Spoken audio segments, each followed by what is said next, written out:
Good evening and welcome to the Ogden City Council meeting for Tuesday, October 1st, 2013. Let the roll call reflect that all council members are present. We'll now turn the time over to Vice Chair Garner for the Pledge of Allegiance. Thank you. It's my honor tonight to have Troop 234 here with us, and we are going to have Scout Oliver Dabb lead us in the Pledge of Allegiance. So Oliver, if you'll come up to the podium and we'll take your lead, okay? The audience, please rise. And repeat with me the Pledge of Allegiance. Ready? Begin. I pledge allegiance to the flag of the United States of America and to the republic for which it stands, one nation, under God, indivisible, with liberty and justice for all. The audience may be seated. Oliver, will you please come up to the podium again for a moment? Thank you. And tell us what merit badge you're working on today.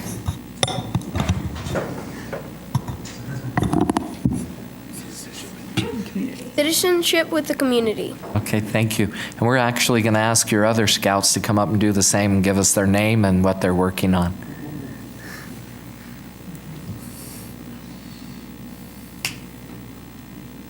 My name is Roberto Padilla. My name is Roberto Padilla.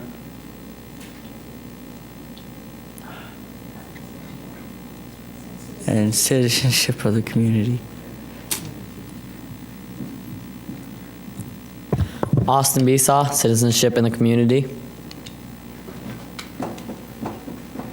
Turin Briggs, citizenship in the community. Duncan Andrus and citizenship in the community. Thank you guys, and we're grateful to have you here today and wish you well on your path to getting your Eagles, and thank you for your leaders who are bringing you here tonight. Thank you. Thank you for bringing those boys down.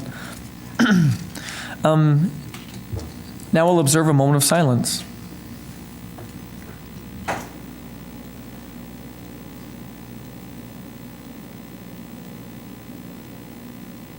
Thank you. Next, we have a recognition. It's the Joint College-Town Charter with Weber State University. And we're going to have Brad Mortensen, Vice President for University Advancement, give us a presentation. And then I will have the privilege of reading this resolution. And then we'll have a document signing. And then we'll ask President White and other members here, other members of the board and student body officers, if they'd like to speak also. So with that, Vice President Mortensen. Thank you very much, Mr. Chair and members of the council. My presentation is very brief. This is something you're all very familiar with, but it's an honor to be able to present to you for your approval a charter agreement between the university and the city that will formalize the relationship that we have struck up, for many, many years, if you think about it, but particularly the emphasis we've had the last year and a half on making Ogden a college town and partnering between the university and the community to undertake initiatives in 5 different categories related to the social, recreational, cultural, educational, and I forgot the 5th one.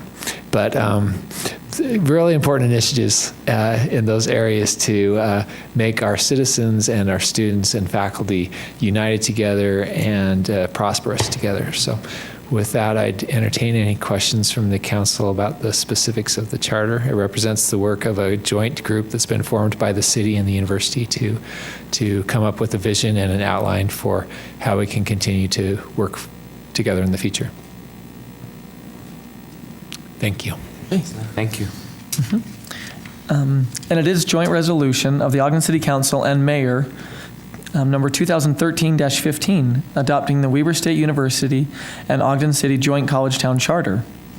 and it reads, whereas our community is known as a unique and vibrant place where Ogden City and Weber State University mutually pursue economic, educational, recreational, social, and cultural initiatives. And whereas Ogden City and Weber State University have formed a partnership to enhance relationships and create an environment conducive to a thriving college town. This effort creates pride and tradition that binds college and town together. And whereas the College Town Initiative Charter establishes long-term working committees to focus on initiatives that advance our community, the intention is to create a space for connections, dialogue, collaboration, and innovation. And whereas we are already doing many of the things that contribute to a college town environment and have a good opportunity to capitalize on what is already being done. The charter will allow us to focus on proactive efforts within our community and collaborate together to make Ogden an even better place to live, work, learn, and play. Now therefore be it resolved that Ogden City and Weber State University hereby adopt the College Town Initiative Charter.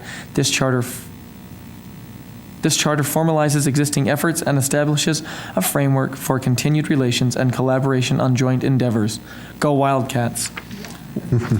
With that, I will make a motion that we adopt proposed joint resolution 2013-15. I'll second it. Okay. So I made the motion, and we have a second from Councilmember Van Hoosier to adopt joint resolution 2013-15. This is a voice vote. All in favor? Aye. Any opposed? That passes. And we'll have a signing event down at the table set up here. So we'll ask all council members to come down and have a picture and others. Just to stand so you get in the pictures.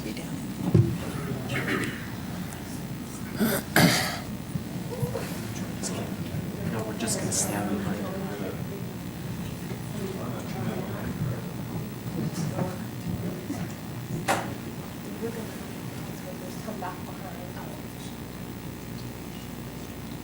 You want us back here? Yes, please. You want to go ahead? Should we go? Go ahead. What's that? That's awesome. It is cool. I'll go ahead. Sure. How are you? Good. How are you? Good. I'm Steve. Thanks. Thank you for having us. Yeah, this is what I put my It's cool. I just think it's cool.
Yeah, so we'll get a group picture with everyone. Yeah, Alan.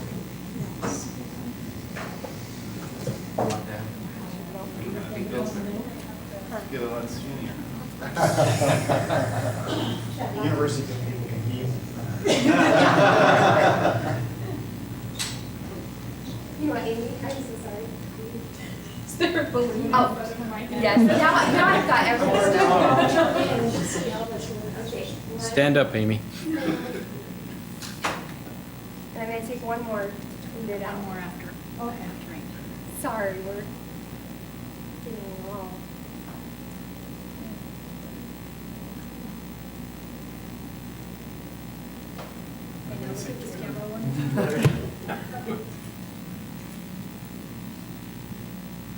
Thank you very much.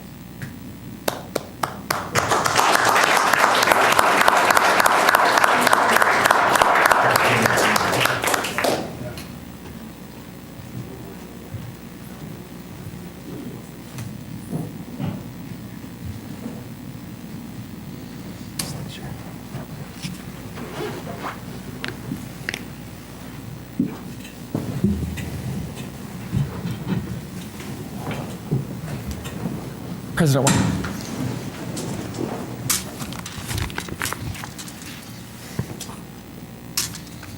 Good evening, everyone. We're gathered here to formalize an ongoing process that's bringing the university and Ogden City closer together to realize a shared vision as a college town. What we're signing today is truly a framework for success. The destinies of Weber State University and its surrounding communities are intertwined. When area communities and businesses succeed, Weber State succeeds. This partnership between Weber State and Ogden has deeper roots than you might imagine. 60 years ago, in 1953, the Utah State Legislature terminated its support of Weber College. But an outpouring of public support from Ogden reversed that decision by referendum, and the college thrived. Later, in 1962, Weber State became a four-year institution, largely with the great support that it received from Ogden and the surrounding community. Ever since then, the faculty, staff, and students of Weber State have become increasingly engaged in community service and economic development. We are ready to be a college town. This document represents a milestone in the collaboration between people who believe that the key to prosperity is unity. Our shared vision is to accelerate the rise of Ogden by making sure that it's an attractive place to live, to learn, to work, and to play. Better collaboration and communication between the city and the university will mean that community members will reap the benefits of educational, cultural, and social activities of the university, both on campus and downtown. And also that college students will enjoy increasing support of local businesses in the form of retail discounting, internships, scholarships, and jobs. This charter is built to last. By formalizing our relationship, we create a foundation for our successors, both at the university and at Ogden City. We're building a college-town relationship that can continue to grow stronger with time. We'll strive together, and we'll thrive together. Thank you, and go Wildcats. Thank you.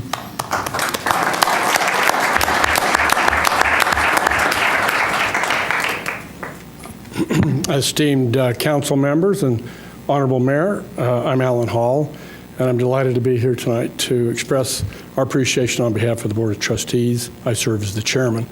And I would make a note that 125 years ago in January, coming up on the 7th of January, the first institution known as Weber Academy was established just a block away from here. It moved then up to Jefferson, and as the president described, up to Harrison. It's nice to be back in Ogden, isn't it, to have a campus that's back here and be part of this wonderful campus town. As trustees, we are delighted to have affirmed this charter, recognizing that we believe that these two powerful entities coming together, the city and the government, and the institution of Weber State, which are really the biggest and largest groups in this community, now coming together can benefit the lives of all the citizens here in Weber County, and particularly in Ogden. So we're grateful for this charter that's come together, and it's been recognized and honored here tonight, and we're totally behind it as trustees to make sure this thing moves forward. Thank you very much. Thank you. Thank you.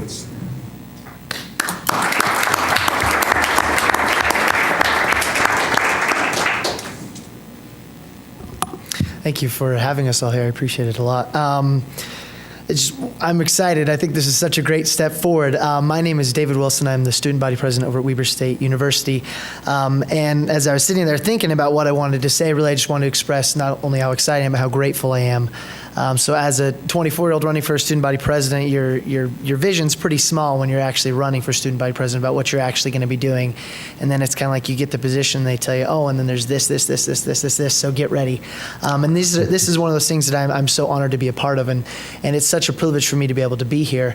And from a student perspective, the city council seems quite intimidating, quite scary, and so does President White and Chair Hall and even the vice presidents such as Brad and Jan, but it couldn't be more the opposite. I've been so impressed with everyone's kindness and gratitude, not only towards students trying to kind of get our voice out there and be heard, but also just with how generous you have been in really every aspect of making our lives better here and our experience better in Ogden City, and for the university officials for making it better at the university. So I'm deeply grateful for that and for the chance that we have to be able to formalize this relationship and start working with you.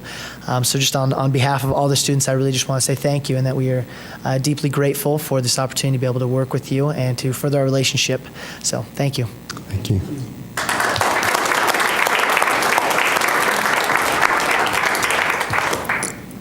Mayor, would you like to? I'd like to extend my gratitude to President White and to Chairman Hall, Chair of the Board of Regents. It's been an amazing experience. I'm really proud of the education and the opportunities that my time at Weber State afforded me. I, like many, was a full-time student and worked full-time in the evenings. Almost everybody up there seems to have a similar story. I believe they said 83% of the students, or about that number, work in addition to going to school. So it's an amazing community up there. We live in an amazing community where people work really hard. They find ways to make things happen and get things done. That was certainly the case for me at Weber State. I had immediate access to every one of my professors, to the administration. It's very, very unique in terms of its openness and its intent and passion in supporting the students and giving them unique opportunities. So I'm thrilled. I'm honored to be a part of what we think will be a long, really unique relationship. Weber State is the only college the only university in, for the most part, this part of northern Utah. So we have that unique ability to be nimble and quick on different projects and to partner, and we don't have to get real political sometimes like you do in some bigger cities to the south of us. So I'm honored to have that. I think we're going to see some fantastic things come from this, and it's a great day for all of us here. So thank you all very much. Thank you. Thank you.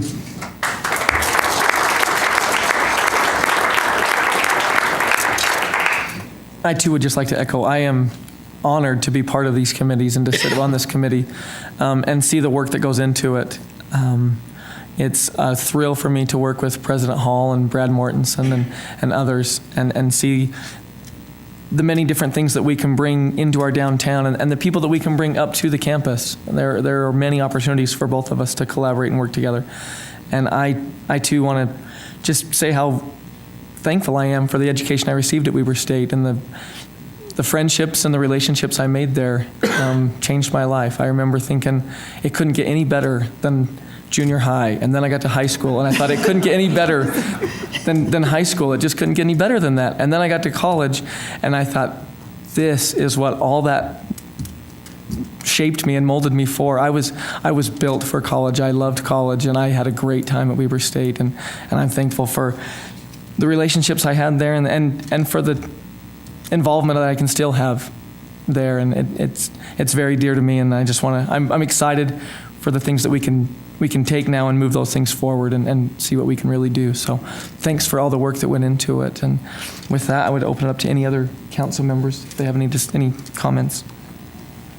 I'll say something.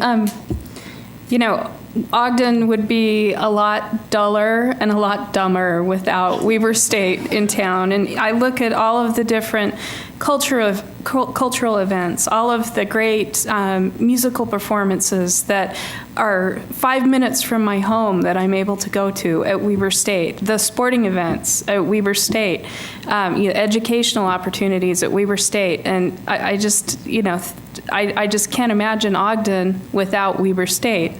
And it would be a really dull place without Weber State. And so I'm happy to see the city working with the university in this partnership and look forward to it. Oh, I'd like to make a few comments. As a graduate from Weber State University, at that time it was Weber State College, and I won't tell you how long ago that was, but the aspect of the growth of the university mirrors the growth of the community. And in our charter, it talks about a community. And in a community, there's many fabrics that make up this collaboration of interest and innovation. And part of that is the union between Ogden and Weber State University. There's a purpose for this. The purpose is that we'll be able to grow together. And as the university becomes successful, Ogden becomes successful. And as Ogden becomes successful, the university becomes successful, and Weber County becomes successful, and then it outreaches out to Davis County. We won't mention those. But the aspect that we have is that we have a goal of economic and education and recreation and social and cultural. And all of these are added to a better way of life. And Weber State adds to our city for our citizens to have a better way of life. If we educate our population to a higher degree, they have an opportunity to gain a more vibrant employment status. And that's the goal that we have, not only as a city, but also as a university. And I congratulate Weber State and Ogden in a partnership that is going to last. And that's what President Wright said, is that this charter is a lasting bond between and partnership between Weber State University and Ogden. And I congratulate you.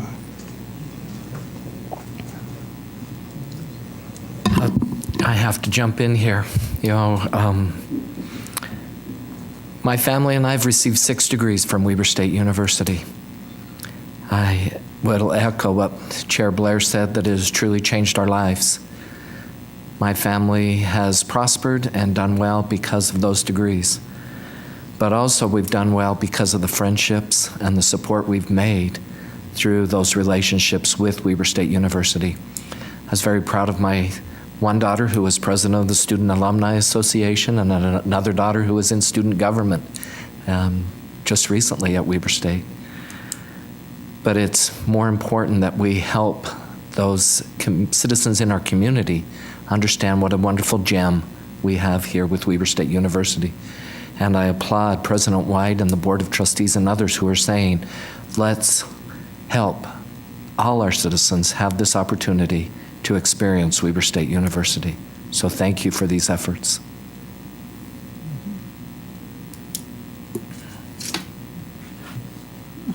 I'll just throw in one little different perspective. My family and I had an opportunity to live in a small Utah rural town, and living there gave us the realization that we needed to live somewhere where there was a university, because it offers so much richness to our lives. So thank you, and looking forward to all the collaboration. I also would like to kick in a few thoughts. I was new on the council almost, a year and a half ago, 2 years ago, and there was an item before for our considerations, and some citizen got up and said something about they didn't want to see Ogden be a big college town. And my reflection to myself at that time was, boy, I do. That sounds great.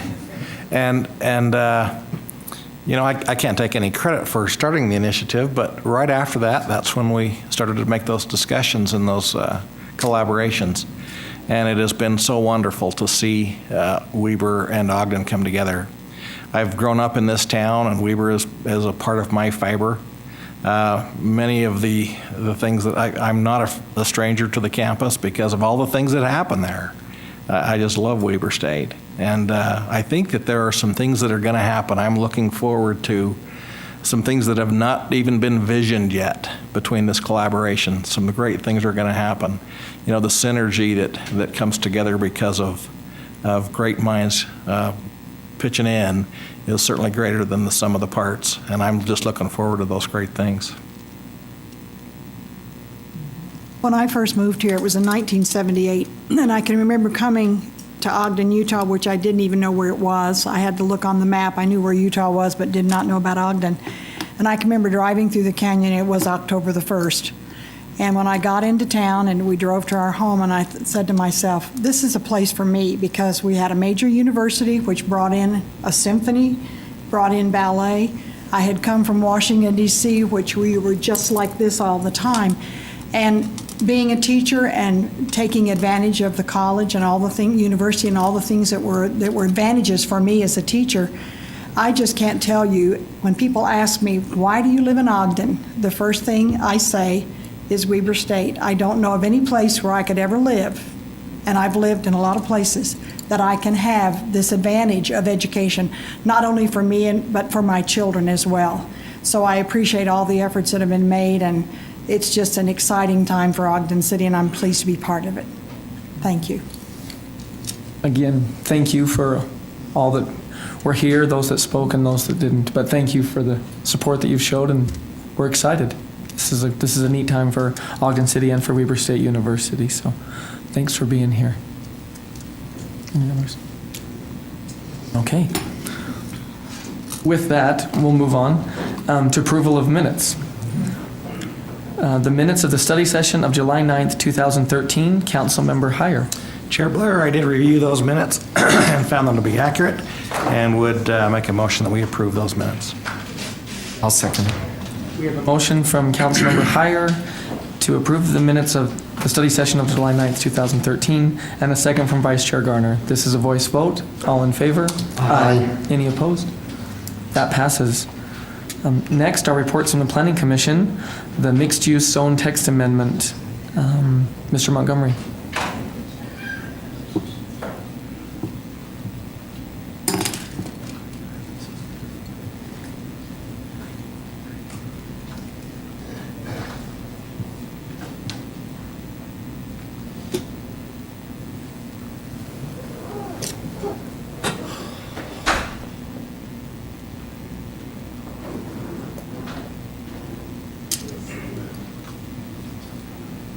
Just as a reference for this item, Mr. Chair and members of the council, the city received a petition regarding changes to the mixed-use ordinance, specifically in the definition of a block. Now, this illustration you see before you is a copy of the master plan, was developed for the Riverbend Master Plan project, where this ordinance defines certain requirements. And so when the question came in about changing the definition of block, we first did analysis of what are the blocks that exist in this project. In this drawing, you'll notice there's areas circled of what are development blocks.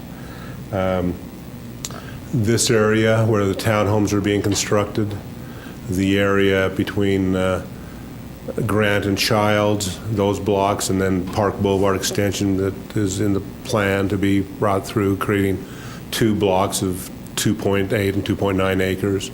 A large block area defined by Park Boulevard and the river, and then also a smaller block area defined by the existing Park Boulevard, the river, and then to the north of that. Presently, that's how our definition is, and so the petition came about regarding specifically development of this property right here in that block definition. That property is 3.29 acres, but a third of it is already developed with the Bingham Cyclery building. So that left 2/3 of that area to be developed. And as you'll notice, it's a very linear piece of property. It only has a depth of 190 feet, where some of these others have a depth of at least 300 feet, which created concern as the potential developer was looking at that area. And so that led to the petition that the Planning Commission reviewed. There are several items the Commission looked at. One, of course, is how can this develop? What limitations does this size give, how our present block definition exists? And if we revise that definition, what impact would it have to the overall master plan? So those are items the Planning Commission considered. In terms of the impact, as you look at this plan, you'll notice that area above the river is park. So anything north of the river is all planned to be park, except this one block between Washington and Grant. So if a block definition were to be changed to define it as typically what people talk about a block as something to define 4 sides of the street, the impact would be, at the time the Planning Commission looked at this, to this piece of property.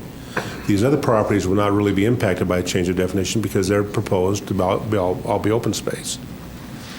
And so then they looked at what does this do in terms of limitation of development, because the next item the Planning Commission looked at is the criteria that in any development, the present ordinance states that 50% of an area within a block cannot have what we call large buildings. Now that's a terminology that came out of the master plan, where it defined building types into large and small buildings. The zoning ordinance then further defined those large and small buildings into mixtures of how they would be used. Just for your reference, the small building, by the definition, is a cottage home, which is a single-family detached house, a town home, or a row house, one of those types, or a carriage house, or a live-work. Now, live-work, by definition in this plan, is a unit where the owner lives above his retail space below that he also owns. So that connection, interior connection, is key to be a live-work space. The large building types are apartment buildings, no matter what size they were, mixed-use buildings, no matter what size they were, and then commercial buildings. Those became the definitions of big and small buildings. And that 50% rule became a discussion the Planning Commission also looked at, given the fact that you have a large building, commercial building, already occupying a third of the block, as defined, leaving the other 2/3 trying to then mix everything else in and still follow that 50% rule. So as the Planning Commission discussed this, they felt that it would make sense to change that definition of block to being defined by the street boundaries, given that this is the only thing that would be impacted at that time they looked at it. But as they looked at that, they also realized there's a very important principle that was developed in the plan, and that was to keep the scale of this project what we call fine grained, smaller buildings. Thus the rule of 50%. If the block definition changed, the concern was, well, would that then allow all this to be large buildings and be pushed off to some other phase that may not happen? The Planning Commission felt, no, that fine grain still needs to take place. There still needs to be small buildings. And if the block definition changes, then there needs to be some other revisions, which was not part of the petition, but which the Commission is recommending to you, that needs to take place also, so that there's still small type buildings that keep that small grain feel of the development. So the Planning Commission looked at a couple different building types. First building type being what they call a small mixed-use building. The idea of the small mixed-use building was live-work by its present definition was very limited. You had to be the owner upstairs to have the retail downstairs. That doesn't always work in the market. But the design of the building, you'd never know. You could have retail space on the main floor and have a completely different independent unit above, and would anyone know the difference if the scale of the building is still small? So the Planning Commission felt it would be important to offer that opportunity, because the two, while they may look the same, market-wise would function very differently. And so they felt it would be important to introduce into the ordinance a separate building type, being that small mixed-use building. And in the proposed ordinance you have tonight, it defines that being a building that has a footprint of no more than 1,500 square feet, and then the unit above it, or the units above it, would be limited to a maximum of 2 units above that footprint. So you could either have one unit, the same size of the footprint, or maybe you have two, one that might be a studio and one might be a regular apartment into that footprint, so you can have a mixture of housing styles taking place. In that same idea of the small buildings, the townhomes are also defined as small buildings.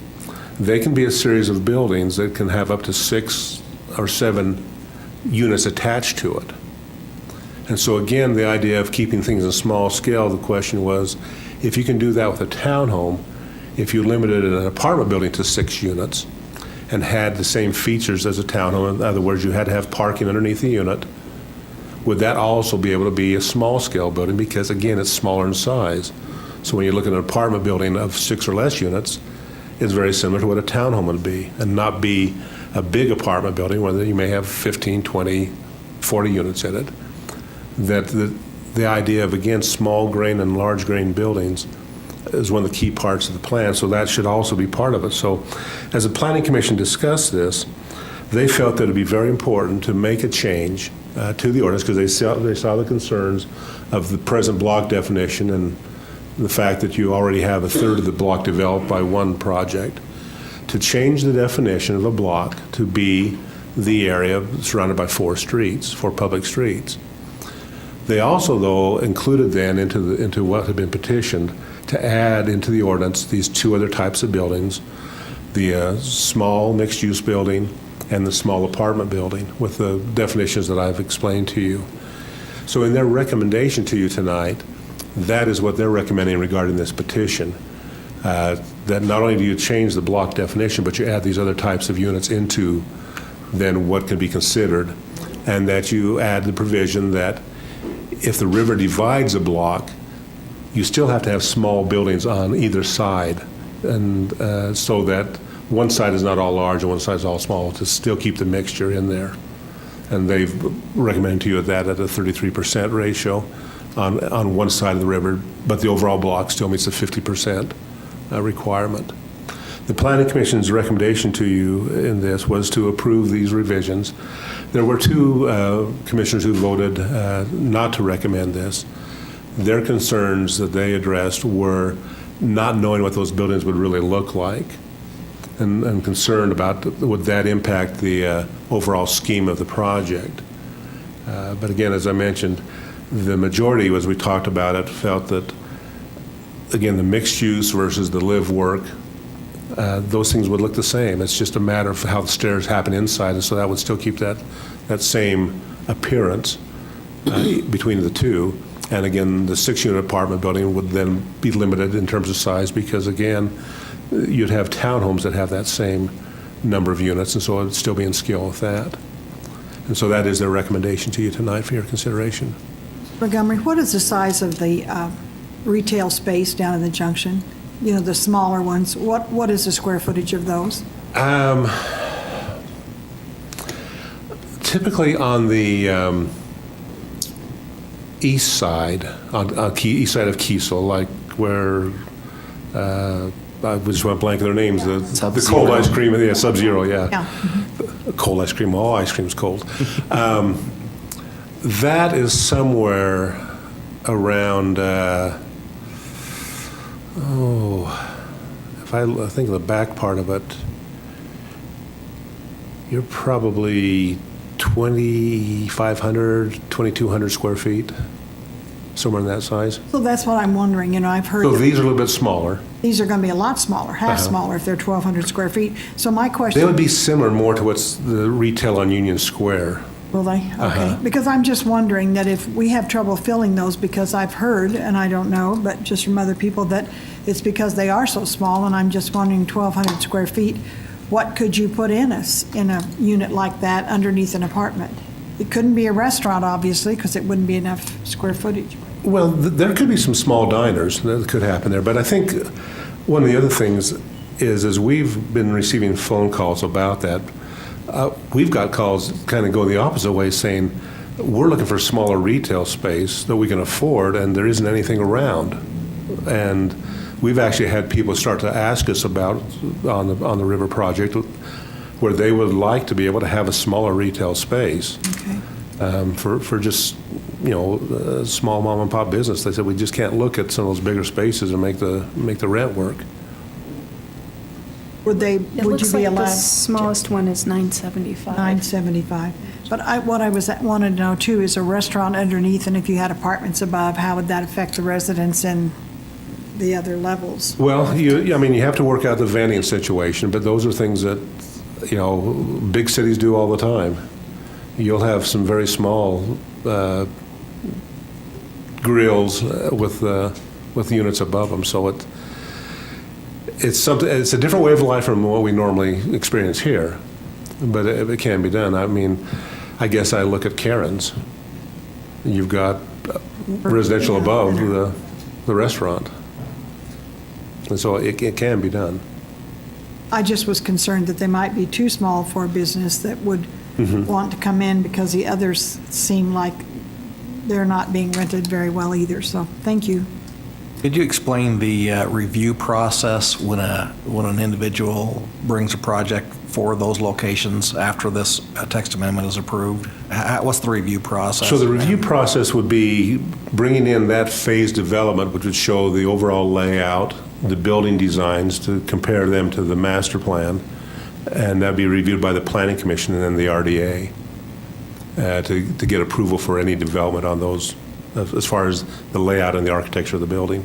And I think the concern is that you want to leave enough latitude to where you attract some developers, but you don't want to make so much latitude that you get a crummy project. And that's where that master plan is still the very key part of it, because it sets the architectural design standards and those parameters of setbacks, and then the ordinance then accompanying that would help becomes the enforcement of it, then sets some other specific requirements such as parking and those type of things that have to be addressed. So you're comfortable with the text amendment still ensuring that we'll get a good project in Yes. there? Okay, great. I'd like to go to the vote of the Planning Commission. Two of them said that there wasn't any design of the buildings. Do you know when you would receive those type of designs? And also the other one, they talked about whether it would minimize the walkable concept that is so important in this area. Could you address those two issues there? The design aspect of it is really like the design aspect of any of the projects taking place there. Until an actual project is proposed, we don't know what it's really going to look like, but we do have the design guidelines that specify it's got to be one of 4 architectural styles. It has to have certain elements in those architectural styles. And we talk about floor heights, window openings. All those are controlled in design guidelines, so whatever is being proposed, those design guidelines will then help direct the actual design to meet those standards. So while we don't know what the specific buildings will look like at this point, because there's a wide variety of what they could look like, we do know that the general principles haven't changed, and what was applicable for a live-work unit would also be applicable for a small mixed-use unit. They would still have the same criteria. Those guidelines would still be in place then? Those guidelines will still be in place. Okay. And how about the walkable concept there? Then that would be that same concept also. In the master plan, we talk about where there needs to be public access ways, distances from the river in terms of height and shadow lines. All those things would still have to apply too, which are the walkability principles. And the scale of the buildings also become that. We have a maximum length of a building. And again, as we add these two, we have maximum square footage of a unit. So those also keep that scale in place. Very good. Thank you. Okay. Any other questions for Mr. Montgomery? Okay. And I believe our petitioner is here, if he'd like to come forward and speak.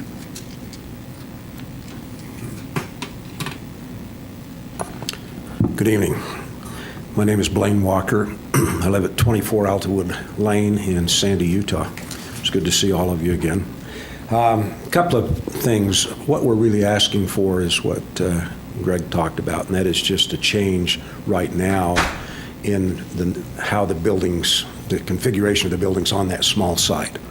We've spent approximately $45,000 so far just in preliminary architectural and engineering designs. Answering Mr. Stevens' comments about what they would look like and maintaining the visibility corridors and walkability and so on. We've looked at all of that. We've looked at the shading, the height of the buildings, how it's going to impact on the river, etc. Your comments, Ms. Hoosier, regarding 12 and 1,500 square foot retail. I've been doing this a lot of years, and that's a tough thing to fill. Let me just say it's economics. We have to look at what you would like as a city and try and do that like we have so far on the project across the street to the south. So we have to look at what you want. We have to look at the economics and what the market demands. As you go up, of course, on Washington, you see all the retail that's vacant. That concerns us somewhat. Retail along the river concerns us. It's not really what we're talking about tonight, but as we develop a plan, we'll want to come back to you and to the RDA and have a work session to discuss what we're proposing, why, and how we think it'll work. But we would just ask you to approve what we're asking for tonight.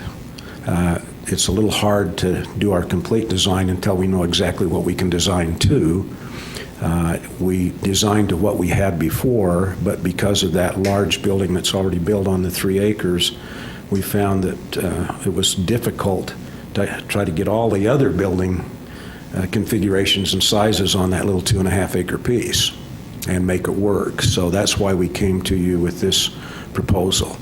So once we get to that point, we'll go back again and reevaluate our architectural and engineering design, but be assured that we will do what the MU requires, and we are very cognizant of the importance of the visibility of the river through the corridors that are there now, also the walkability, and of course the economic viability of the project. We don't want to have the city have vacant buildings sitting there that you're not getting tax revenue off of. So that's where we need to work as a group to make sure that doesn't happen and our partnership continues on in a positive manner.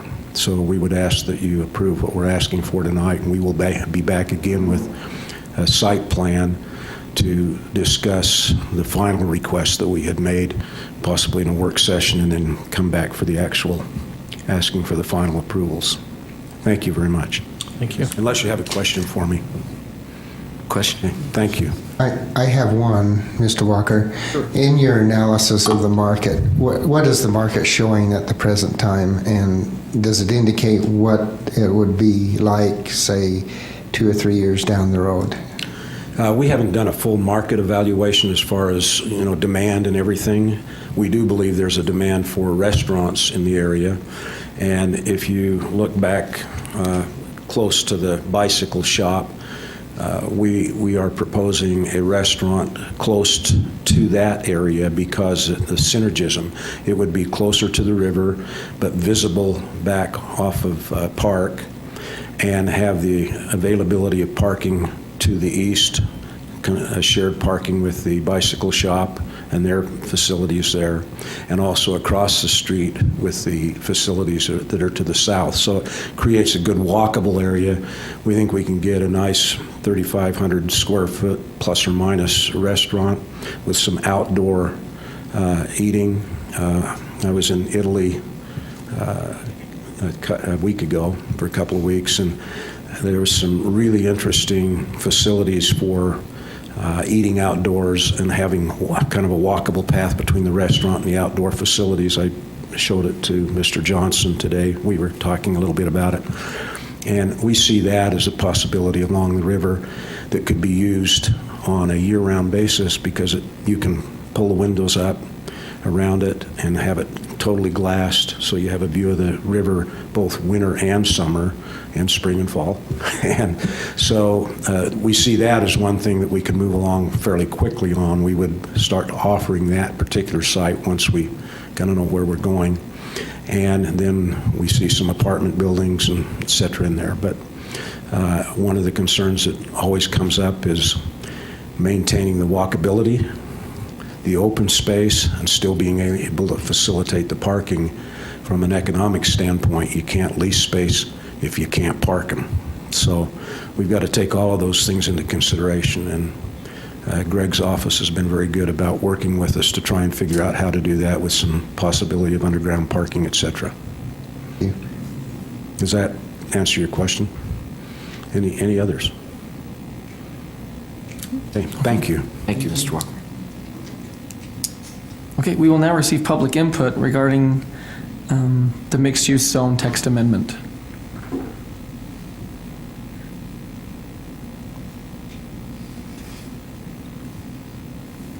Seeing none, any further comment? Seems there's no further comment. I will propose that we adopt ordinance 2013-43. I'll second. We have a motion from Vice Chair Garner to adopt proposed ordinance 2013-43 and a second from Councilmember Heyer. This is a roll call vote. Councilmember Gochner? Aye. Councilmember Heyer? Aye. Councilmember Stevens? Aye.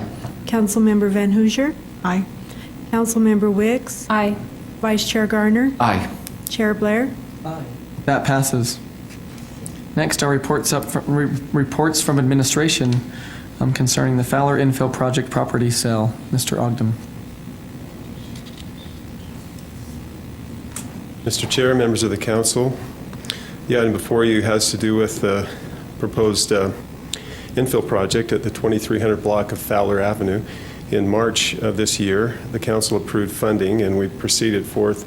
And I'll just give you a brief update on where we're at with this project. A 23-home infill housing subdivision with plan to have single-family detached for-sale homes. We have accomplished the acquisition, demolition, relocation. The plat has been approved and recorded.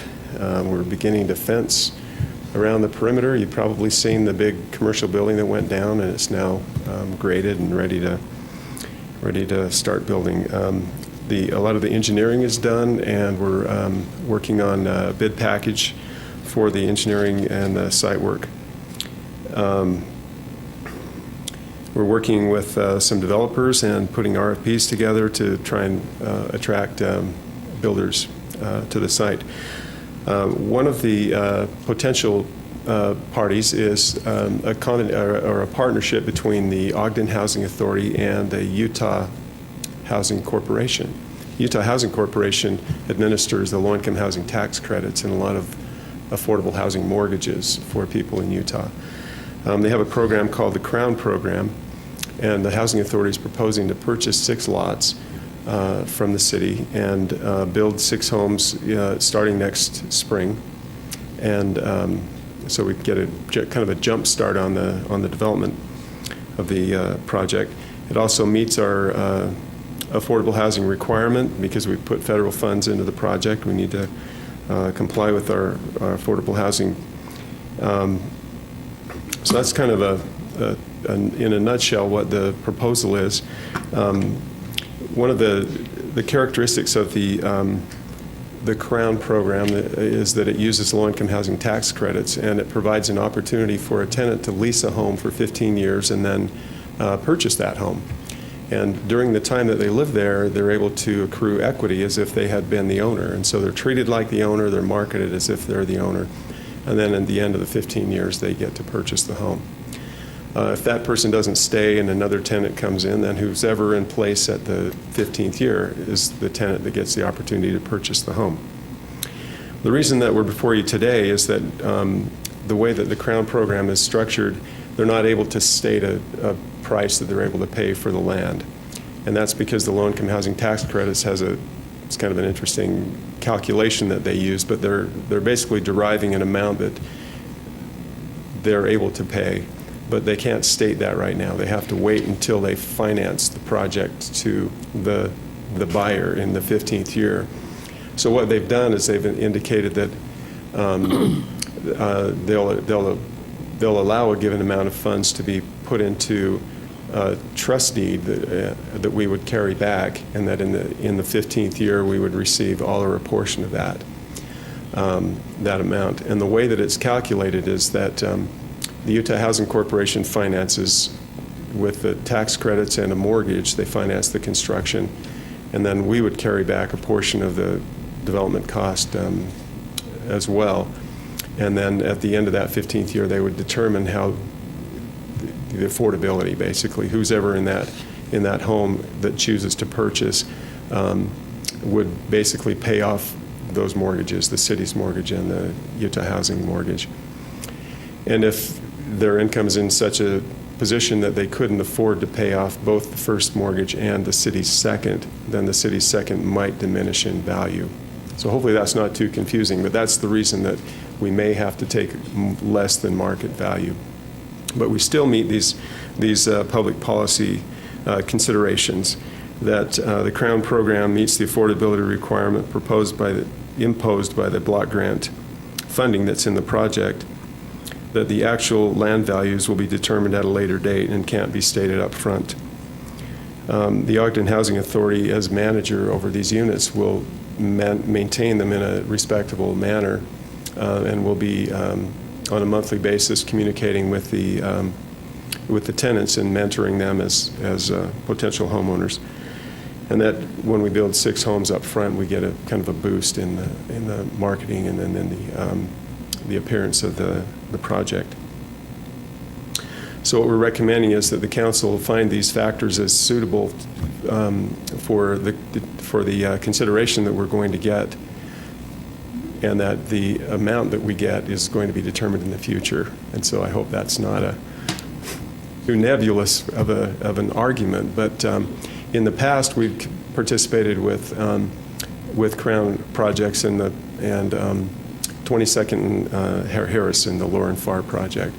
We're able to receive values of $28,000 to $31,000 per lot in those cases. So it could be as low as 0, but it's most likely going to be a good portion of the value of the lot. Are there any questions before we proceed? Thank you. I have one. Okay. I noticed the 6 lots are sprinkled in that area. How was that? How are those chosen? It was recommended by the Utah Housing Corporation that they not have a clump of homes all at once, because in 15 years you're going to have 6 homes for sale. And so it's a good idea to mix them out from that perspective. And then also to try and incorporate, there's going to be tenants living in these homes that we want to make sure that they're living amongst owner-occupants and acting like owner-occupants and indistinguishable as far as we can tell. So we wanted to break it up a little bit. And it looks like on that map that 4 of those 6 are what I might consider anchors. They're on each kind of on the edges, yeah. And just to help promote the development. Right, yeah, just to get it going. Could you review, I notice we will have 6 homes built, but what about the others that are not built? How is the funding going to apply to those homes there? Yes, this action that you're taking tonight doesn't deal with the other lots. I guess the way that we can say the connection would be that if we undertake this, these might be some of the first homes built, but they'll all be built at roughly the same time. And so it can give a kind of a jump start to the other development and help marketing and sales. So as you sell the homes, then that spurs another construction of other homes in the area. Yeah. Okay. What is the city's responsibility? Since you're spreading them out, what are we going to do about the lots that are vacant? I mean, are we going to maintain those so that it makes makes that whole subdivision viable? Sure. The intent is that shortly we'll have an RFP and a developer. We're hoping one developer to purchase those lots from the city. And so between the city selling those lots, whether we sell them all at once or whether we allow them to take them down periodically throughout a development phase, whoever owns them will definitely take care of the weeds. Because really that is a big concern. If I were moving in, and I'd want to know if I've got 2 vacant lots next to me, who's taking care of it and what's it going to look like? Sure. Yeah, and we're very concerned about that as well. In fact, the consideration we have with the new developer that we find is obviously going to have, our selection will have something to do with their ability to build on phase and market and sell and keep the thing moving forward so that it won't languish. Some of these lots are, I think, quite large. I mean, they're long and skinny, but they're... So the examples that you're using is the ones on Quincy Avenue, about 25th Street. Is that the structure you're going to use on that? We've asked them to consider building the homes that we would otherwise require the developer to do, and they've agreed to that. And that's So, yeah, that's the type of home that's going to be built. And it'll be, they're in compliance with the East Central design guidelines and material standards and that kind of thing. So we want to make sure these homes are really indistinguishable from the others that are immediately sold. These will be sold, and they'll be owner-occupied, but we didn't want to have homes that were, clearly different from the remainder of the subdivision. Okay. Okay, thank you. Thank you. Any further comment? If there's no further discussion, I'll go ahead and make a motion that we adopt proposed resolution 2013-24. I'll second it. We have a motion from Councilmember Gochner to adopt proposed resolution 2013-24 and a second from Councilmember Wicks. This is a roll call vote. Councilmember Heyer. Aye. Councilmember Stevens. Aye. Councilmember Van Hoosier. Aye. Councilmember Wicks. Aye. Councilmember Gochner. Aye. Vice Chair Garner. Aye. Chair Blair. Aye, that passes.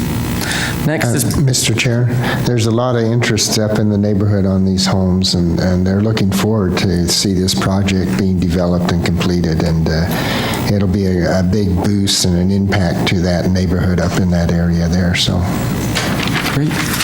Look forward to it. Next is public comments. This is an opportunity to address the council regarding your concerns or ideas. Please state your name and address for the record and limit your comments to 3 minutes. Seeing no movement, comments from the mayor. I did have one comment. In my gratitude to Weber State University, I failed to mention the City Council and the efforts that you guys have all put into this. This is a unique opportunity for us to work together on something, and that commitment to community gives me full confidence in promising the citizens that we're not going to shut the city down over differences in opinion that we all might share in the future. So, but I meant to say thank you. You guys have been a huge part of this. I think it's extremely important that we all collectively recognize some of these great bright spots in our community and celebrate those. So thank you all very much. And comments from other council members. There's no discussion. I'll go ahead and make a motion to adjourn. Second. We have a motion to adjourn from Councilmember Gochner and a second from Vice Chair Garner. This is a voice vote. All in favor? Aye. Just as a reminder, a special redevelopment agency meeting will be held immediately following this meeting.